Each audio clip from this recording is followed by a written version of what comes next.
পুড়ছে Fair and Lovely organic hair removal, ফ্লোরিয়াস লিহান রং ফর্সাকারী cream, organic herbal hair tonic, miss and missus booster, লাভিন বিউটি ক্রিম সহ নামি দামি কসমেটিক্স ট্রাকে ভরে ফেলা হয় খোলা জায়গায়, এরপর দেয়া হয় আগুন। নামিদামি ব্র্যান্ডের বিভিন্ন ধরনের প্রসাধনী ছড়িয়ে ছিটিয়ে ছিল বাগেরহাট বিসিক শিল্পনগরীর একটি কারখানায়। বাহারি নামের পণ্য তৈরির যন্ত্র, মোড়ক ও বিভিন্ন ধরনের কেমিক্যালও রয়েছে পর্যাপ্ত। দীর্ঘদিন ধরে বিভিন্ন ব্র্যান্ডের নামে পণ্য তৈরি করে বাজারজাত করছিলেন একটি প্রতারক চক্র। গোপন সংবাদের ভিত্তিতে সেনাবাহিনী ও জাতীয় ভোক্তা অধিকার সংরক্ষণ অধিদপ্তর প্রতিষ্ঠানটিতে অভিযান চালায়। এ সময় ভেজাল দামি ব্র্যান্ডের পণ্য তৈরির প্রমাণ পায় ভোক্তা অধিকার সংরক্ষণ অধিদপ্তর। পৃথিবীর সমস্ত দামি দামি ব্র্যান্ডগুলার লোগো লাগিয়ে বিএসটি এর অননুমোদিত স্টিকার এরা বিভিন্ন জায়গা থেকে বানিয়ে নিয়ে এসে যে ভেজাল পণ্য তৈরি করছে, যে ভেজাল কসমেটিক্স তৈরি করছে, আমাদের শিশুদের শরীরে অনেক সময় ফোসকা উঠছে, বিভিন্ন ধরনের চর্ম রোগ হচ্ছে, বোনেদের বিভিন্ন অ্যালার্জি জনিত সমস্যাগুলা তৈরি হচ্ছে। মানে এটা কোন ধরনের একটা ব্যবসা, যে ব্যবসাটা মানুষের ক্ষতি করছে।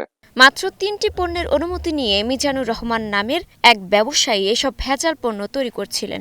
বিএসটিআই এর অনুমোদন ছাড়া পণ্য মোড়কজাত করে বাজারে ছাড়ছেন। ভেজাল প্রসাধনী উদ্ধারে হতবাক স্থানীয়রা।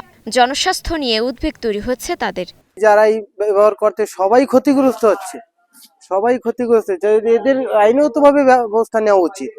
কারণ কি, যাতে ভবিষ্যতে আজকে এখানে একটা পদক্ষেপ নিবে, ভবিষ্যতে দ্বিতীয়বার আর কেউ এই সাহসটা করবে না কখনো। ভেজাল পণ্য তৈরির অপরাধে প্রতিষ্ঠানটিকে ১.৫ লাখ টাকা জরিমানা করা হয়েছে। পাশাপাশি কারখানা সাময়িক সিলগালা করার আদেশ দেন জাতীয় ভোক্তা অধিকার সংরক্ষণ অধিদপ্তর বাগেরহাটের সহকারী পরিচালক।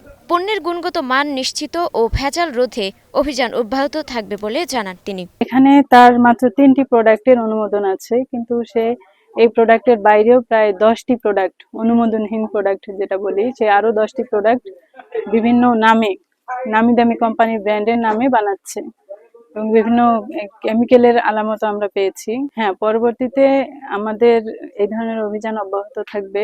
বিসিক শিল্প নগরীতে এমন ভেজাল পণ্য তৈরির খবরে কর্মকর্তাদের প্রতি ক্ষোভ প্রকাশ করেছেন স্থানীয়রা।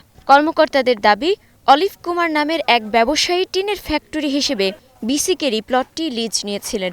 তিনি ওই প্রসাধনী ব্যবসায়ীকে ভাড়া দিয়েছিলেন। ভবিষ্যতে এমন ভেজাল পণ্য যাতে তৈরি না হয় সেজন্য নজরদারি বাড়ানো হবে বলে জানান বিসিক কর্মকর্তা।